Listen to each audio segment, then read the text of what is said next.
Mr. Speaker, Canadians have been misled. Our travel restrictions are not symmetrical with the United States. Our requirements for an arrival PCR test is the only one in the G7, and the minister knows that. PCR arrivals testing is wasteful, it's punitive, and it's ineffective. Canadians want to know, what day will this government drop these ineffective and costly travel restrictions? The Honourable Minister of Transport. Mr. Speaker, speaking of science, I want to remind every member of this House that we are still in a pandemic. We still have thousands of people in hospitals. We still have thousands of surgeries being cancelled.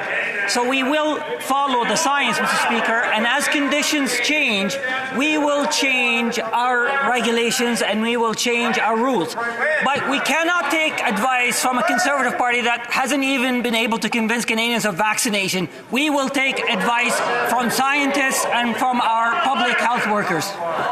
Well, member for Thornhill. Mr. Speaker, can somebody update the minister's talking points? Across the country, provincial governments are listening and they are presenting plans. The Chief Public Health Officer of Canada, as well as provincial health officers, have all said it's time. 90% of Canadians are vaccinated, so I'm asking the Prime Minister when he will stop traumatizing Canadians and give us a plan to live our lives with COVID. What is the threshold? What day will he lift the restrictions? The Honourable Minister. Again, Mr. Speaker, I want to bring my colleague back to earth. We are in the middle of a pandemic. We have thousands of people in hospitals. We have surgeries being cancelled. We will adjust our measures as the circumstances change. And the way we change our measures is by listening to scientists, by listening to experts.